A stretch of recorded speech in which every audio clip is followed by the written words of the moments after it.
Steph Therapy 911 presents Stephanie Samuel Straight Talk. Join us every Sunday at 7 p.m. live Eastern Standard Time on Facebook Live. It's real, raw, uncensored. And now, here is your host, Stephanie Samuel. Stop the stigma.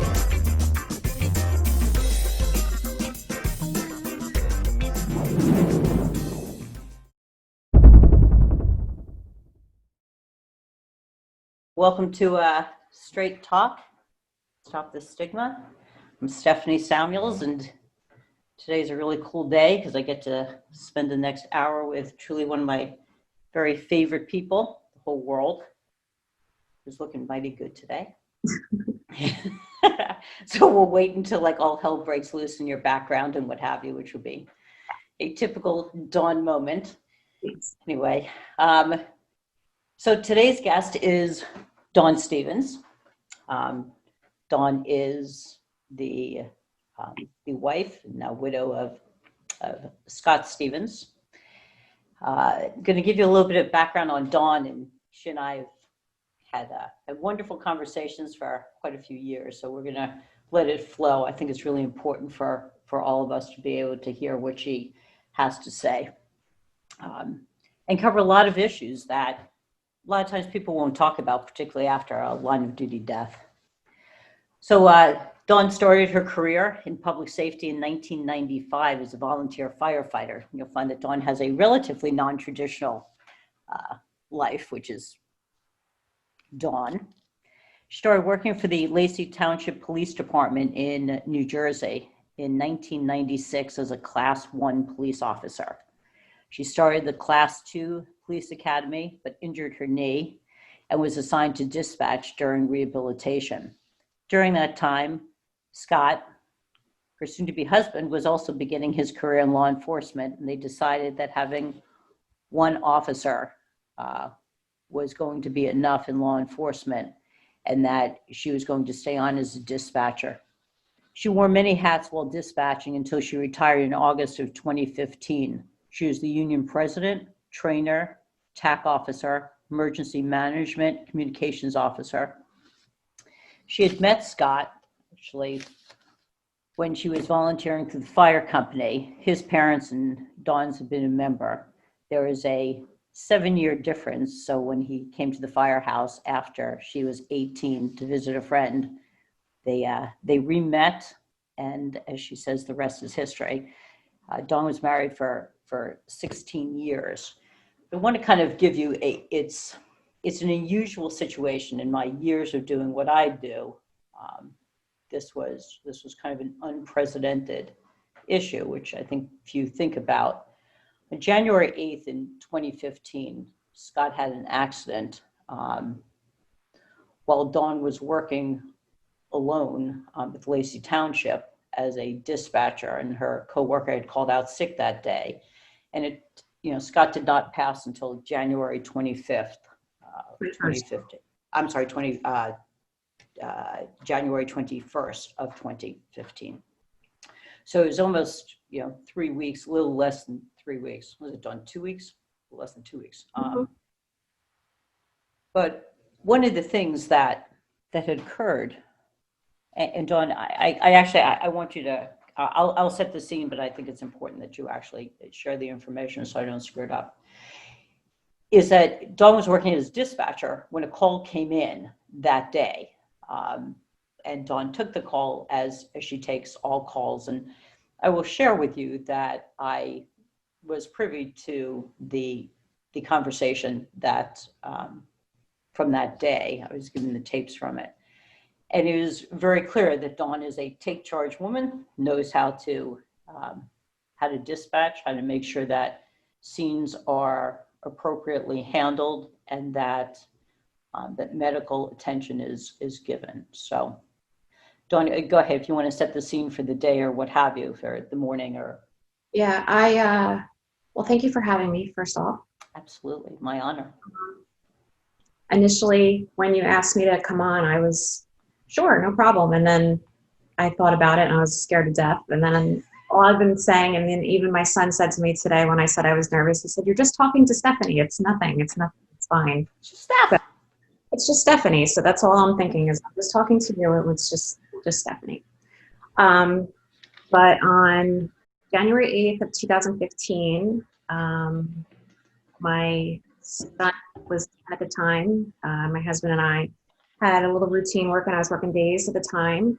I would get up and leave for work around 6:30. I had to be at work at 6:45. He would typically stay home in the morning and get Scotty ready for school and get him off to school in the morning, and then go on with his day. I had received a call from a gentleman who came across a single vehicle motor vehicle accident in a desolate area of our town in Lacey Township. The vehicle was off into the woods and there was nobody around it. And he stopped to check on the driver. The driver was unresponsive. I started a couple officers and first aid and fire company out that way. And did you think anything, Dawn, at the time? Just another MVA? At the time, one of the detectives that I worked with, he kind of heard, he had been a dispatcher early on in his career. Some of the best officers I worked with started as dispatchers. He had heard that I was up there by myself and busy, so he came up to sit with me and answer the phones and stuff. He came up for a little while, and after a while, he kind of meandered out, and at one point we got the plate number, and the plate number came back to a landscaping business from a town south of us. And my lieutenant at the time immediately got on the phone with the police department from that town to see if they could get some contact information for that business. And so who called the plate in, Dawn? Did you call the plate in? I want to say I either got the plate. I honestly don't remember, Steph. I think either the gentleman that found the car gave me the plate number, or one of the first officers there gave me the plate number.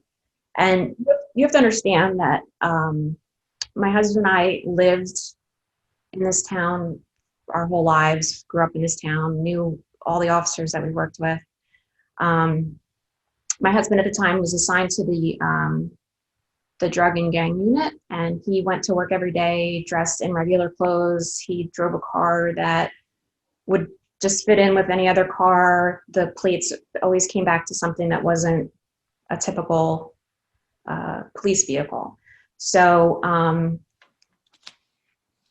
nobody realized it was Scott until they were getting him out of the car, and somebody found a police radio. Then somebody finally was able to get his ID out of his pocket. And what did you know at the time? When I hung up the phone with the gentleman on the phone, he had told me that the person had stopped breathing. And I knew I was there by myself, and I was, shoveling shit against the tide, basically, trying to keep up with everything I had going on. Because obviously I had other stuff going on in the town too. It wasn't the only thing happening at that moment. Right. And I told the gentleman if anything changed before my officers got there to please call 911 back and give me a call back. But I disconnected with him. And did you set up for medevac? Yeah, the officers are, I'm sorry, I have a dog here that's being very needy, and he not a surprise, really. Yeah. One of my officers requested a medevac, and around that time, one of the people that my husband worked with, we had cameras all over the police station that I had a big screen that I could keep an eye on. And he showed up at the back door, which wasn't uncommon because the person that ran the drug and gang unit lived in our town. And those guys were always around. Had a very good relationship with our detective bureau. We're always going downstairs to talk to the detectives. And then my husband's boss showed up at the back door. And instead of coming inside and going directly downstairs to the detective bureau, he came up the hallway. And, you know, again, there's 1,000 things going on and I'm handling stuff. But it kind of like made me stop and think a second. And then I could see him on the hallway camera, and his demeanor completely changed. His hands are on his hips. He's bending over. He's grabbing his face. His body language is completely not normal. I actually got up from my desk. I opened the door and I peeked my head out in the hall and I said, "What are you doing here? Are you here to tell me my husband's dead?" And everybody's face just dropped. And I went back in, I sat back down, and I'm doing my job. And then from there on, it kind of gets a little bit, one of the officers and the chief actually came in and it was like, they're walking towards me and I'm walking as far back as I can. So I'm basically up against the back wall of my office. And they're like, you need to come with us. And I'm like, is he okay? Is he okay? And they couldn't tell me anything, obviously. And it was like one of those things where they had to get the headset off of me to put it onto the officer that came into the room so that somebody could take over my job so that I could leave and go to the hospital. So that was a very sticky situation for them to have to figure out how to like extract me from the room, get an officer in off the road to take over my job. Because like I said, we worked 2 people on the desk at the time, but my coworker had called out sick that morning. So, a lot of stuff we had to work through with that, with why was I there? Why did it have to be me? Why was I the one that had to be sitting there? But it took me a little while, but I was able to turn that thinking around, that if I hadn't been the person sitting there, I'd still to this day be questioning who was there, if they did everything right, and if they did everything they could have done. And I know for a fact that I could have had a surgery suite and a neurosurgeon on the side of the road for him, and it wouldn't have made a difference with the type of injury he had. So, and Dawn, you had managed, your world obviously was turned upside down immediately. And I've asked this before, I've had the opportunity to speak in front of widows groups. And one of the things that has always kind of shocked me, I'm not big, and you and I have discussed this many times about not believing in coincidences, is you and Scott had talked about pretty much everything. mm-hmm.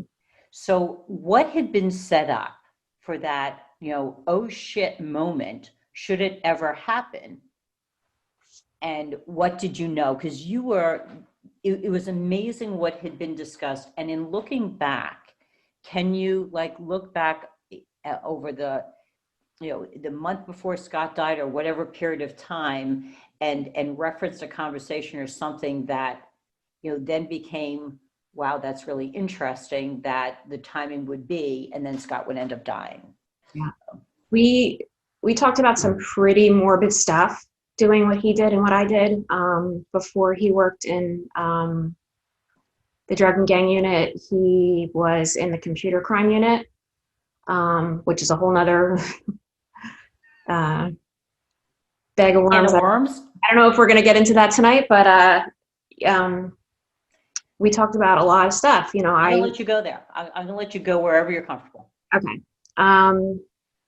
But we talked about a lot of stuff, and, we would see line of duty deaths happen, and we would say, we really have to get our shit together. We have to get a will. We have to write stuff down. We have to put stuff in writing.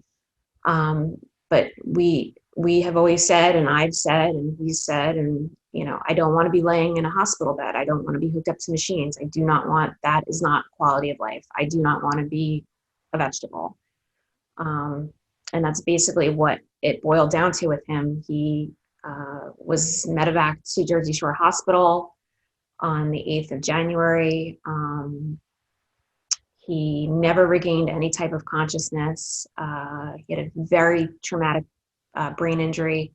We had very dear friends of ours that got us a second opinion from Penn State Hospital people that came in and looked at his records as well and said Was it that. Penn State or U of Penn? I'm I sorry. remember. U of Penn? You know how I am.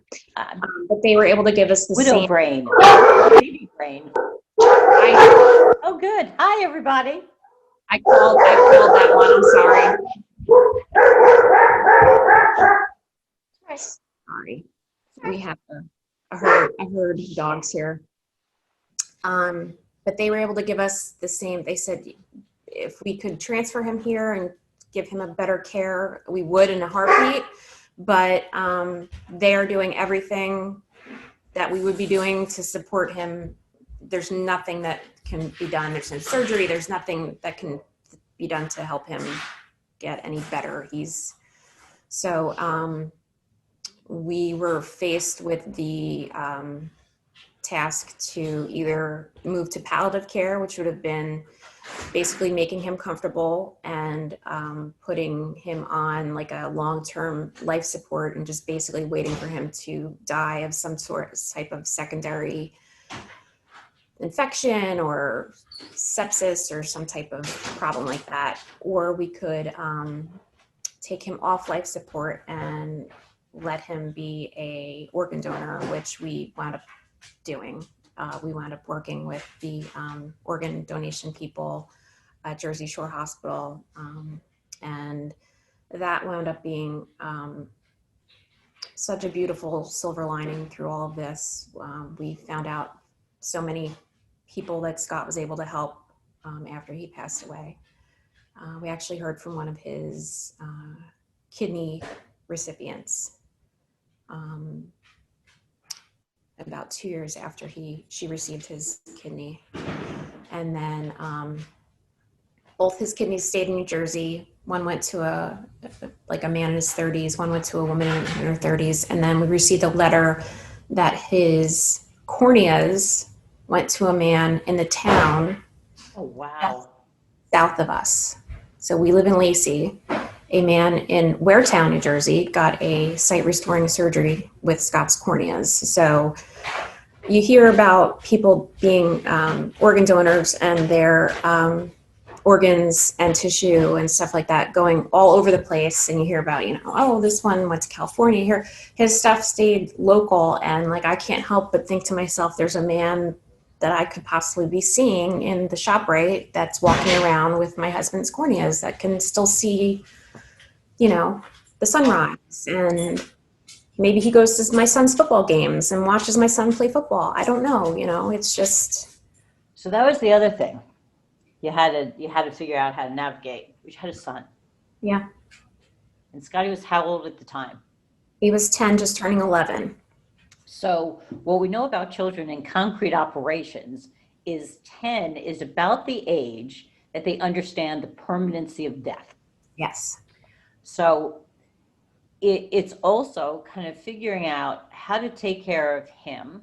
And this isn't telling him that his dad just died, because his dad hadn't died. His dad was now in hospital. Figuring out when do we have him see him? How do we prepare what he's going to see? Yeah, You did such a great job. One of the things, Dawn, that I can't begin to tell you that it was so important that you had really good guidance as far as making sure that you got the consultations, that, who is the best person to ask? How do I do this with my son? Do I bring him in? How do I bring him in? How do we set this scene?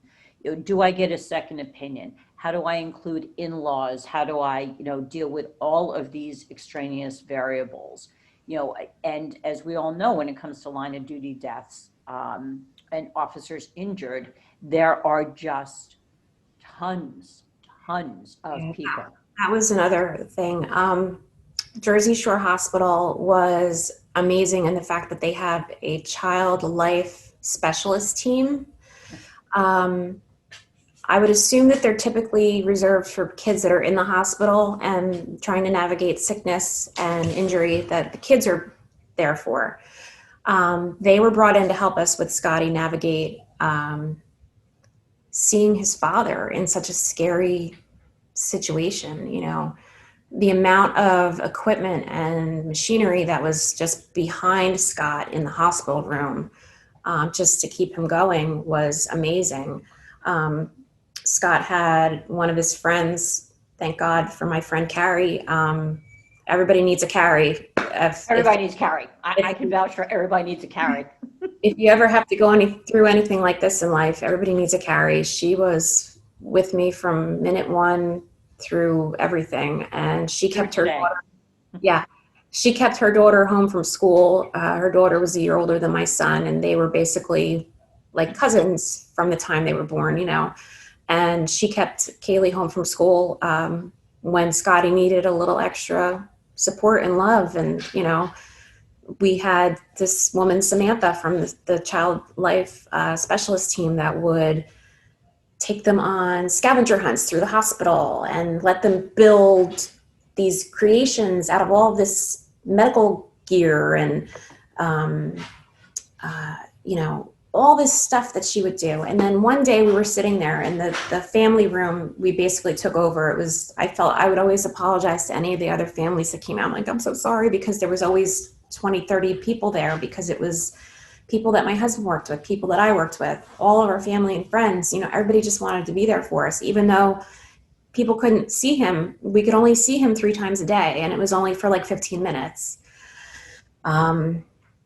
One day the bank of elevators opened, and this gentleman with a therapy dog like stepped out and like looked around. He was like, "Oh, I'm sorry, I'm on the wrong floor." And I'm like, "Oh my God, a dog." And we are such big dog people. My son just like fell on the floor, and this dog, the man was like, "Well, apparently I'm on the right floor." He came and spent time with Scott every day that he was there. That man and his therapy dog actually came to my husband's funeral. And I can picture still in my mind my son laying on the floor in front of his father's casket with his therapy dog. And the child life study specialist people from the hospital came to see my son at the funeral as well. It was just very special. So, So when you talk about having a Carrie, mm-hmm. goes into something else. So Scott had made all the decisions. Yes, I was one of those wives, and I can remember sitting in the hospital and Scotty couldn't get into Netflix. I didn't know how to do it. I didn't pay the bills. I didn't know the online passcodes. I didn't know how to do anything. I was even and fine until my son needed me, and I couldn't help him get into Netflix. Lost my shit. Yeah. Couldn't do it. And watching you over the years, you know, go from being, and you're never a meek and mild woman. I certainly don't want to pawn you off that way, for God's sakes. Always that incredibly quick-witted sense of humor. But when it came to having to make a decision, how do you want to decorate? What do you want to put in the house? The finances, any of that stuff was so overwhelming because you hadn't done it. And now you're being handed, you know, kind of this world immediately that says all the decisions you're going to make in life are now yours. Yes. And you're going to make them for your son, 100%. You're going to make them with what you felt was going to be in your husband's best interest and what he would want, and balanced out by what you believed was in your best interest. And you and Scott, you and your dead husband now fighting over what was going to be best in your head for Scotty, and kind of how that gets navigated, and having to make those decisions and kind of your own growth. You know, one of the things that always stood out is the road to hell being paved by good intentions. Is, you know, when you're in that much pain and you can't figure out how to get out of it, pretty common to say, hey, here you go. I'm going to bring you your favorite bottle of wine. I'm going to bring you some beer, whatever it is. And sometimes I think that the police family doesn't understand that they go home, they leave you, and you're left with all of these emotions to deal with trauma. And that it becomes totally overwhelming for anybody. And kind of the importance of being able to figure out, how do you grieve? Because nobody wants to watch you grieve. And you still are the type of woman that you don't want anybody to see you hurting. You kind of want to, you're the one that will make sure everybody else is okay. You'll go into the hospital as your husband is on life support, knowing the decision is going to be made, and you're going to make sure everybody else is okay. You'd be like handing out brownies. Mm-hmm. Is what happens when you're behind closed doors, you're alone, you have a son, and you realize Scott's not coming home. Not pretty. Yeah. And yet you also did something that a lot of widows don't do, or don't do quickly, and that is that you chose to talk to somebody. I think one of the best things I did was, one of the police officers that I worked with insisted that I come speak to you. And it was the day after my husband's accident, I was driven to your office. So you weren't capable of driving for quite some time. I mean, you did not want to drive. No. Yeah. No, I didn't drive for months and months. And it's interesting because why people come into therapy is not necessarily why they stay in therapy. And I'll always say that, that there's the immediacy of a crisis. And then, people don't realize that there's a whole lot of navigating kind of life beyond that. And one of the more unusual things that you had to decide, which is so rare as we know, was your career ending as well? Yeah. I left work in my uniform straight to the hospital. So like I've said to people in the past, I was an okay wife. I'm all right, mom, I'm okay friend, pretty shitty daughter half the time, But I would put my uniform on and go to work. I was like a really good dispatcher. I have no qualms about saying that. I was very good at my job, and I loved my job. And I left work that day, was driven to Jersey Shore, and I think because I still had my uniform on, I was still in that mode, walking in, there was all people my husband worked with there.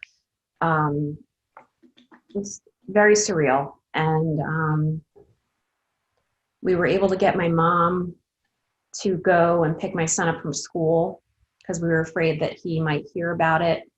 Mm-hmm. And we were able to shield him from that. I said to my mom to take his phone away. And we didn't think about the iPad. And on our way home from the hospital to come home and talk to Scotty that night around 9:00,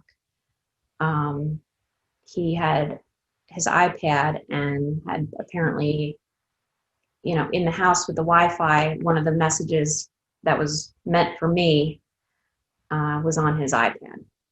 And he kind of came to my mom with big, eyes like, what's going on? And my mom had to kind of fill him in on what was happening. So it was not the optimal way I wanted to tell my son what was going on, but it was the way it happened. But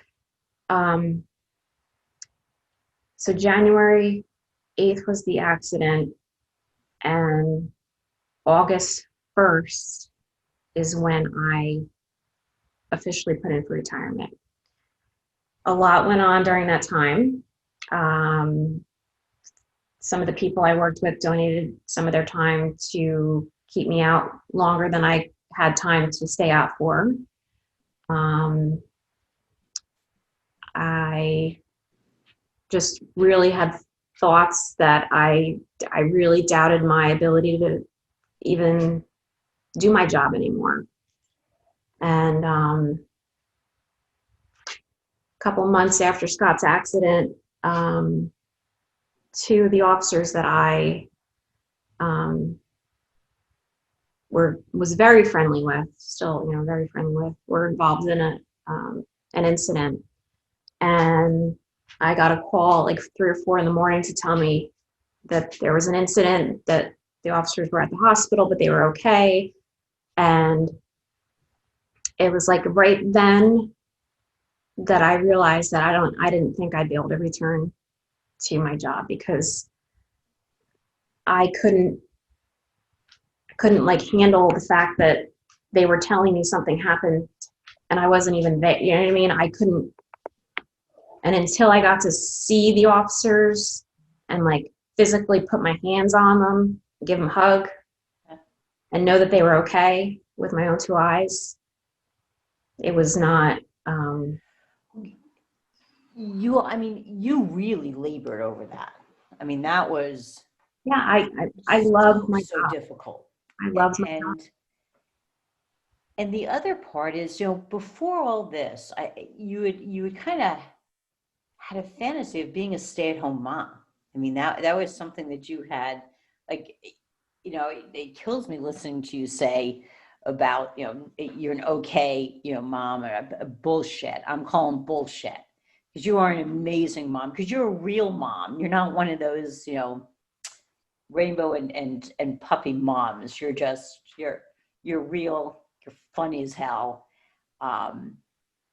And you didn't sugarcoat anything, with Scotty. I mean, you really had to deal with some of the most difficult topics that anybody has to deal with. And that became as significant, more so, was if I retire out of dispatching, like if I don't retire out of dispatching, then Scotty, has a working mom that has, some funky hours, and dad's gone. And how do I figure out how to do this the best that I can? And you were the type of mom that a kid could flourish with. You weren't going to sugarcoat it. You weren't going to, to put on any different of a face than the woman that you are. Mm-hmm. And that became significant. And picking Scotty was easy. You would always pick Scotty. It was now, I think you had a lot of guilt, and please, correct me, that you were now going to be able to be a stay-at-home mom because of the system that New Jersey has. People don't realize, that's the other thing, that line of duty deaths are kind of interesting, because the wall in Washington is controlled by the FOP, on whose name gets up there. The PSOB money is overseen by the federal government, and pensions is overseen by your state. Right. So we can have people whose names are on the wall who haven't gotten PSOB money. We can have names on the wall that there's not an accidental disability. Like, there's all different algorithms. So many variables.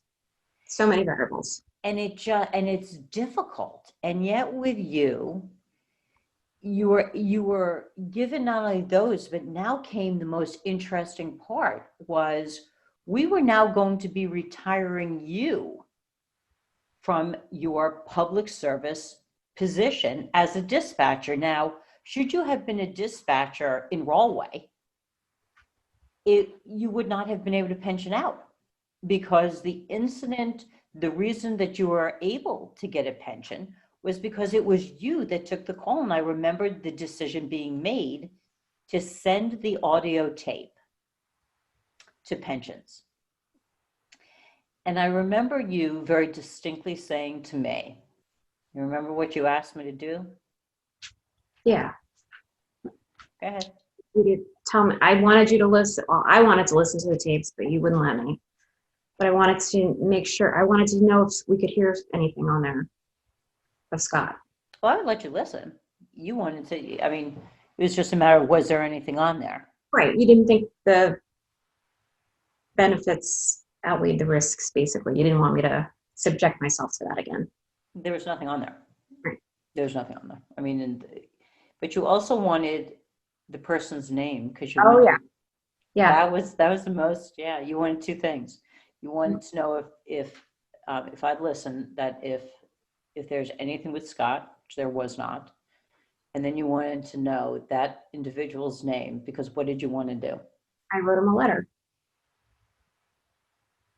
Yeah. And I thanked him for being there with my husband. Yeah. Playing with him. And that's you, you Mhm. know, that's you. Just making sure that you circled back to make sure that people knew how much you appreciated. Yeah. And that was quite something. And although we don't know the ending, we do know that you sent the letter, and that was, Yep. that was that. One of the things that's come up with widows many times is, when is it okay to move on? Because in the public eye, because line of duty deaths, you became a queen with all eyes on you. Mm-hmm. What was that like? Because you're kind of under the radar, kind of bag of dicks kind of gal. That's me. You know, who just doesn't necessarily want the publicity. Yeah. Like I said, we lived in this town. I worked for the town. We grew up in this town.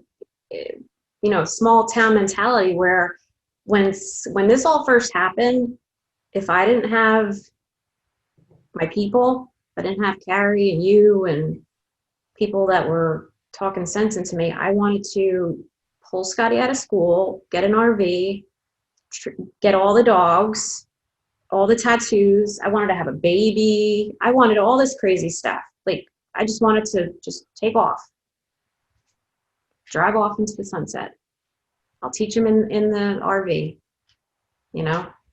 Didn't even want to be around here because it was awful. You would go into ShopRite or go into Wawa or go into anywhere, and it's the sad eyes everywhere you went. And if you didn't look sad enough, I know, there was, you know, God forbid something was funny and I laughed, and then I was like, well, am I giving people the wrong impression? You know, what's going on here? You know, you know, a lot of, you know, obviously, you know, being from a small town, you hear things, and some things that people say are not very nice, but it's their opinion, not mine, and I really don't care. So let them have their opinions. So we would tease, and what would I always tease you? What when I needed certain things, I would say, do me a favor. The widow, Dawn Stevens. So come on, I need the entire inflection. Go ahead. I need the widow, Dawn Stevens. Please enter the room. The widow, Dawn Stevens. Exactly. Yeah. And that became, because you have a magnificent way of being able to find humor in things, which I think has truly been your savior. Yeah, absolutely. And it hasn't made it any easier to be a widow, to be a young widow. Mm-hmm. You know, and yet one of the really nice things was finding somebody, because it sucks dating an officer's widow. Yet you found somebody who can accept the fact that You go to the grave often. You will always love Scott. Yep. You're able to talk about him openly. It's not this, shh, we're not going to talk about the dead husband. Like Yeah. somehow or another, if you don't talk about the dead, it makes it easier. Like, don't we know that they're dead? No, you can't. I like to say, we love to hear Scott's stories. When people find old pictures or people tell us old stories, we love it. It doesn't make us sad. It makes us happy. Scotty loves it. He just got a job. He's meeting people that knew his dad back in the day, and he's hearing stories from people that, every day he comes home with a new story. So it's awesome. And like you said, dating someone that's very accepting, couple times without even asking, he's gone to the cemetery and put down mulch or planted flowers or done different things, had hats made with my husband's badge emblem on it. He's very good. Yeah. He's very good in that respect. So what do you do with rings? What do you do with all of the crap that widows struggle with? I know that, when I was lecturing with widows, and I think I shared the story, she had this honker of a ring on, and she's talking about, going out on different dates and stuff. And I finally said to her, I'm like, well, you can't be going out on dates with that shit all over your hand. She's like, oh, no, I saved these for the widow. So she's showing up at the cop stuff with that on, and kind of addressed, that.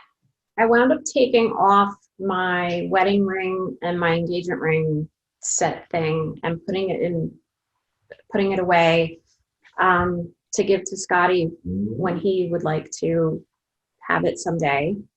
And I wound up buying myself a ring that I wear on that finger that has like the eternity sign. Mm-hmm.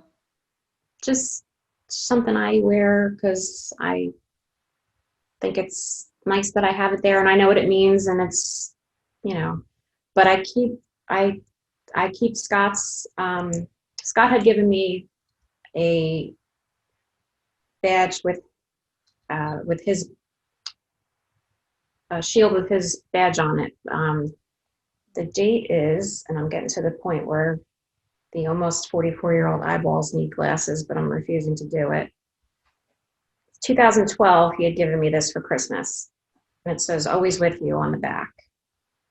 So I wear this and his wedding band.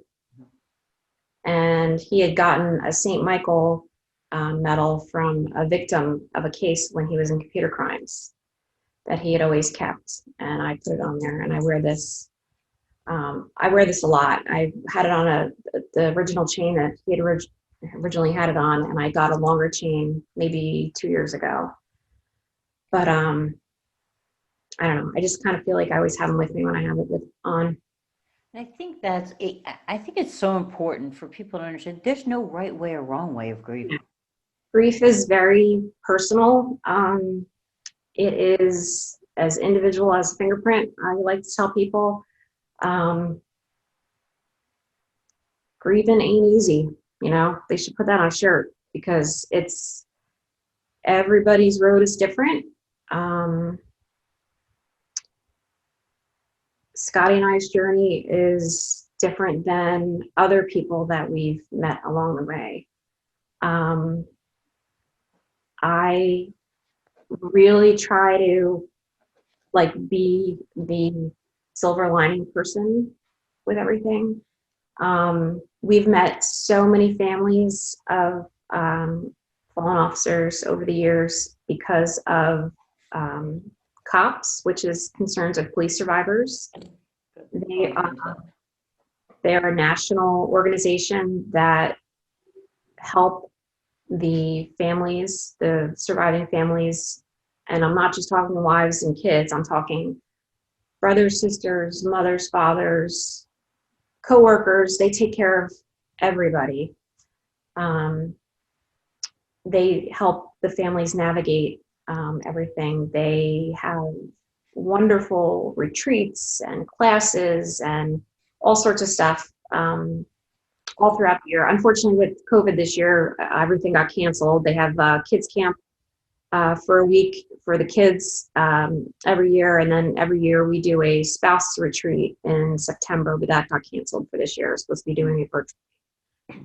And then locally, we have Garden State Cops, which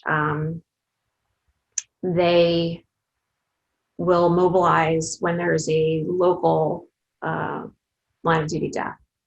So I'm going to give a little shout out to Lisa Pressler, who, when my husband died, she was the president of the Garden State Cops chapter here. And she showed up at my husband's funeral, I can remember, and, you know, said something to me and gave me paperwork, and, you know, my girlfriend took it. But her and the president of the Lacey PBA at the time came to my house, sat at my kitchen table, and helped me navigate through all of the paperwork is involved with Right. line of duty death, which is like overwhelming. It's just, if it wasn't for them, I don't know how I would have gotten through all of that. So it's definitely a village mentality when it comes to this kind of stuff. It's not a club that I wish anybody a membership to, but if I had to punch a card to any club, I'm really glad that I have the family, the Blue family that I have now. I have family in the entire country, all over, that I can call on at any time for anything. The amazing people that I've met through everything that we've gone through is amazing. And like I know I've said to you, if you put your problems in the middle of a circle when you're with people, and everybody puts their problems in, you will gladly take your problems back. Because, not to compare yourself to other people, but in the scheme of things, we are so lucky. My son got almost 11 years with his dad. You know, he remembers his dad. You know, we've met so many families along the way that the wives were pregnant with their children when the husband passed away. The kids don't remember their fathers, or they were very, very young when their fathers passed away. They have no, you know, recollection of their dads. Scott has almost 11 years of great memories with his dad. And, you know, we were very, very fortunate in that fact that in the grand scheme of things, we're very lucky. Scotty had wanted you to marry a cop.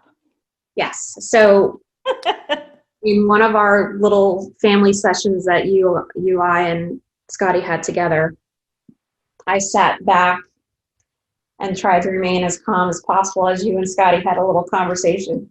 And then when that came out, I kind of popped forward and said, "What?" I was so surprised at that that's what he wanted. He had wanted me to find a relationship with another police officer. Yeah.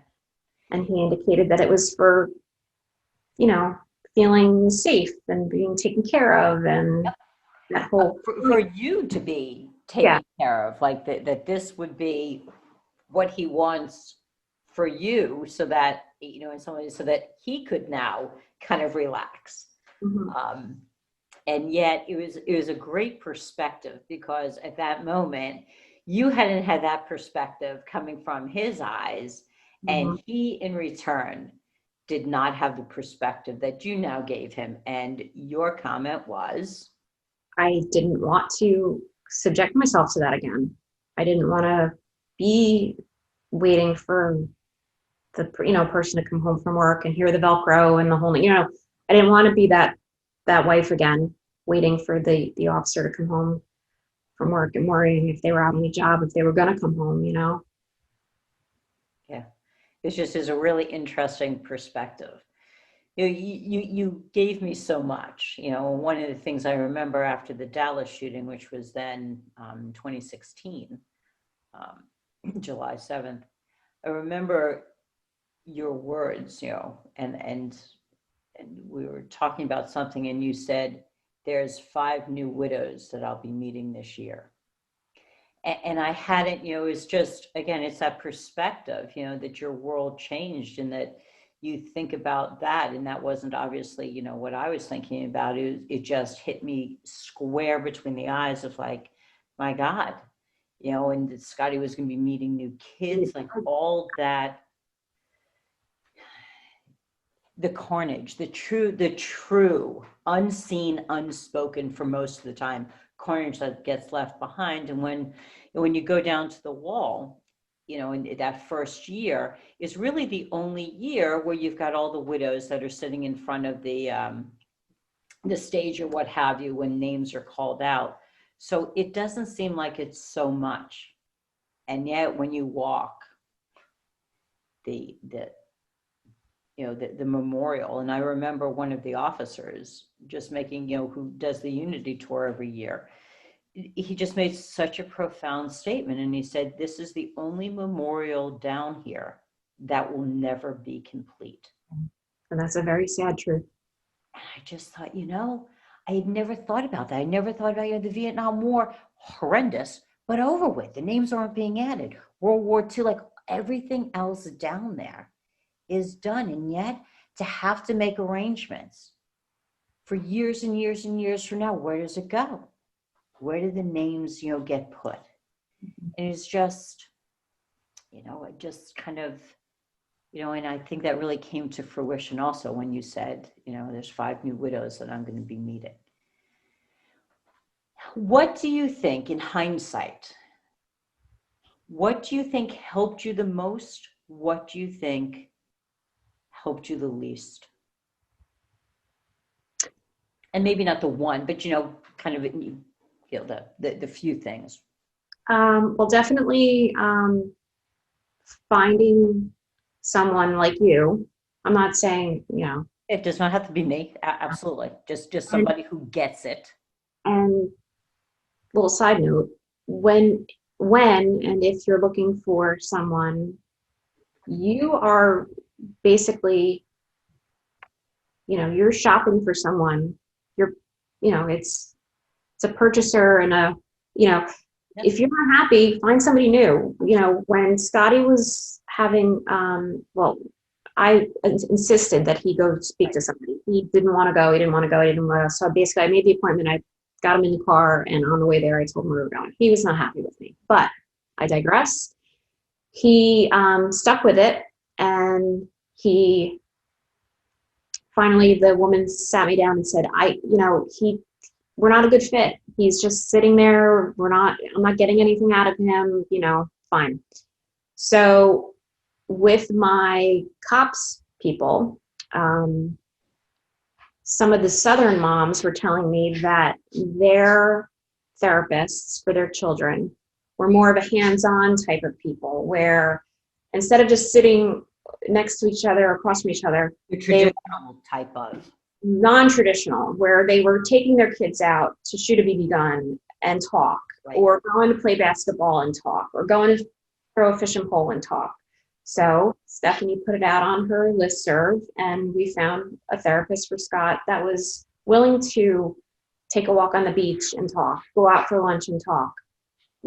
We went to Great Adventure one day, and I sat on the chair at the water park, and they went and did all the water rides while they did their talking. He was great.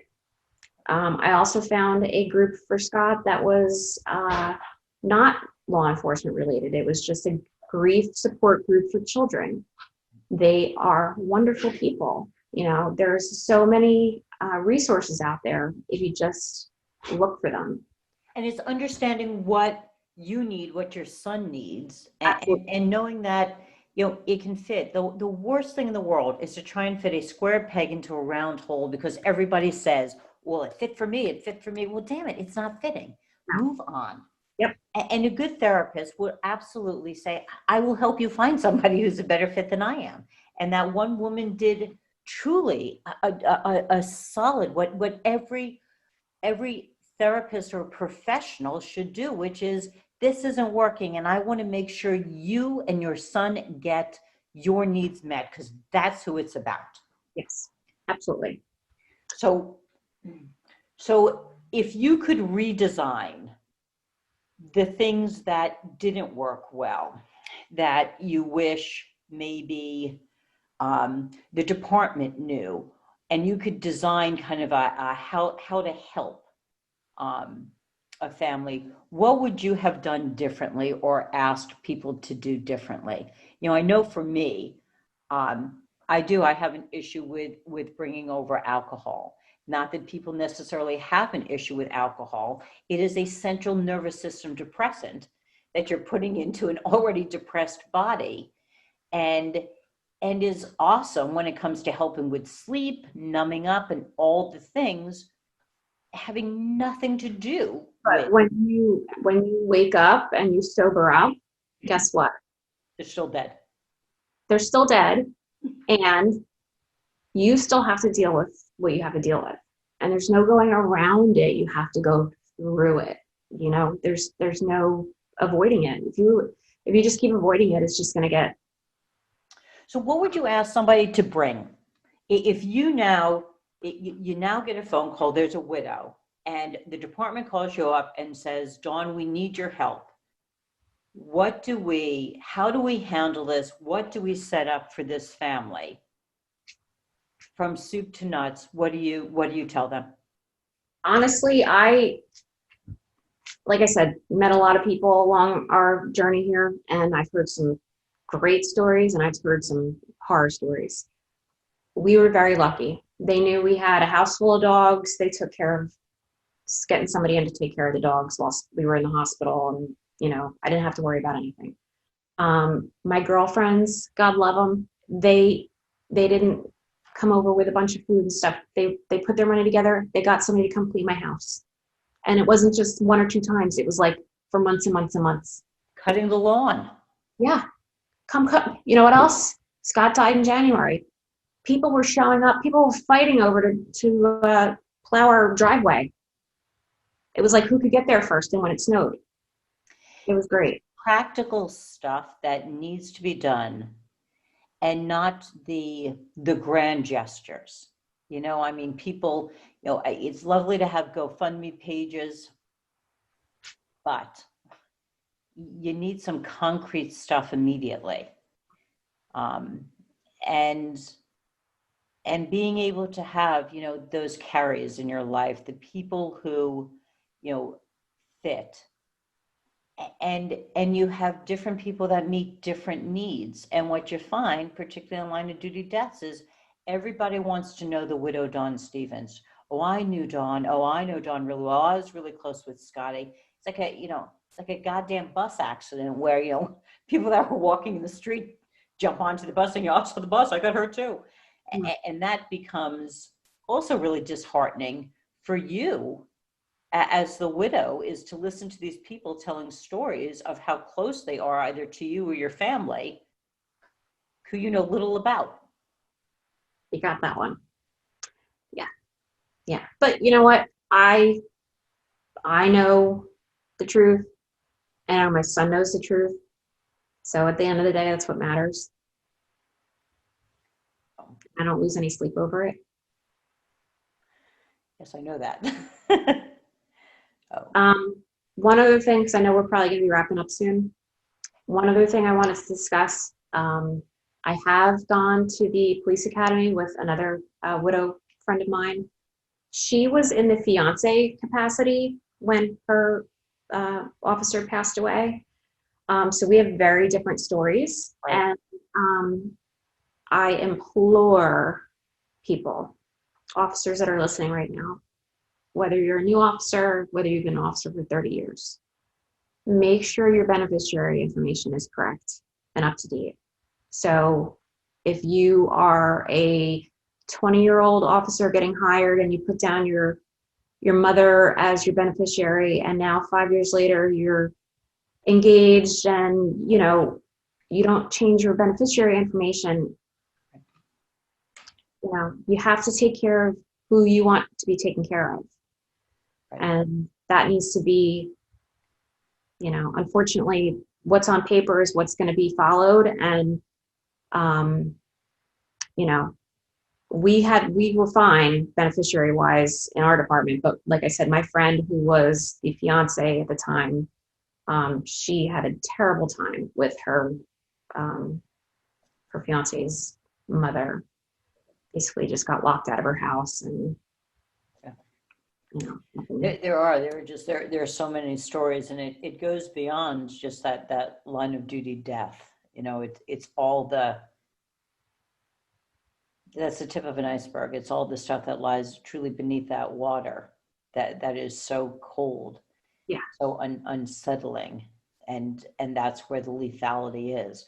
Typically survive when you're on top of an iceberg, rarely when you're underneath it. So being able to kind of make sure that all those ducks are in order, you know, as well as, you know, your attitude has been, you know, truly amazing. You have always been somebody that gives back. Here, you know, just by you coming on today, and you know, and knowing, you know, I'm going to take it back to your worst day in your life, and yet I know you well enough to know that you'll pretty much do anything if it will benefit others, to be able to, you know, get the word out, to be able to say, you know, if you see me, don't, you know, avoid me. You Right. know, I am allowed to smile. I will be more than happy to talk about Scott. I love talking about Scott. I have not forgotten that my husband's dead. You know, people always amaze me because they'll avoid you because they don't want to talk about it, like they're going to remind you of something that you had forgotten about. Right. So, you know, being able to have open communication, being able to, you know, tell departments, you know, there are times when enough is enough. Renaming streets has been an issue for widows that then just avoid the damn street. Or every year we've got to do this fundraiser, and if you, God forbid, you don't show up, then you're a bitch. So it's blaming the victim.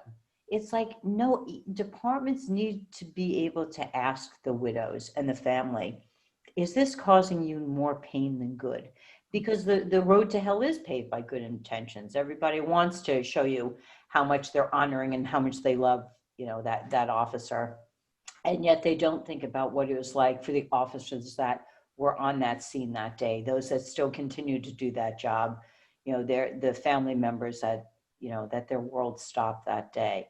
So really, you know, it comes down with just about, you know, like in everything else in our lives, you know, what do we bitch about is good communication. Is you've got to be able to, you know, don't make decisions for the widow Dawn Stevens. Let Dawn make decisions. And you were always good about saying, I can't make that decision. But you do have go-tos I do. that can make those decisions for you. And I've gotten much better at making decisions over the last 5.5 years. You sure as hell have. You sure as hell have. And that's just it. You know, you needed help for a little while, but as time passed and you grew into the woman that you are, the woman that you needed to become, you took back all that you needed to, and you left the shit that you didn't. And that's the strength. Yeah. You know, you got an awesome kid, which, you know, I mean, Scotty's just truly amazing. Kids are very resilient. I've learned that. And kids model what they see. Yes. So he's a lot like me, where he goes and goes and goes and goes and goes. And then every once in a while, he's like, all right, yeah, my dad's dead. And he kind of has a moment, which is fine. I'm a lot like that. I kind of go and go and go and go and then have a moment, but we tend not to have our moments at the same time, and we're there for each other, which is great. So What you want people to know in closing? What is it that you would want anybody to know about widows, line of duty deaths, or what have you? looking back on the time that Scott was in the hospital and during his funeral planning and stuff like that, I kind of wish I did was involved a little bit more in the planning of some things with the funeral and that kind of stuff.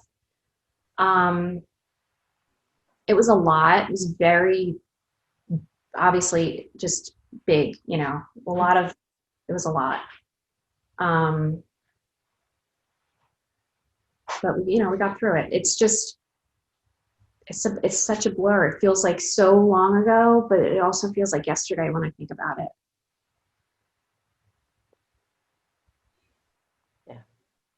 But I also will say, and this really has it to do with anybody that has a loss, you know, it's great to be there for them right then and there, and you know, the funeral, the everything like that. But reach out to them after, you know, put a little reminder in your phone when it's going to be their person's birthday or the day that they passed, and just send them a text or a call and just say, hey, you know, we're thinking of you, we're thinking of your person. Just it goes a long way. Great advice. So we True. know that our loved one's not forgotten. That's all we want. We just don't want them to ever be forgotten, you know. Absolutely. Thank you. You are amazing. You are truly amazing. So, all right. And next week, actually, we're going to end up having a widow from an officer that died by suicide. So Cassie Auburn will be joining us, which is, you know, which is the other side in some ways, a similar situation, and yet kind of how things get handled differently. And yet mourning is mourning. Mm-hmm. So, and truly, these Facebook lives could not be done without Robbie and Randy Curtis, who have my back always, and Emily and Tyler, who don't abandon me either. Part of it is because one of them is my kid and she can't abandon me. The other one is if he wants to continue to date my kid, he better abandon me. So anyway, Dawn, hang on 1 second. I'm going to shut down. Of course, I'll let you eat in a moment, but hang on 1 sec.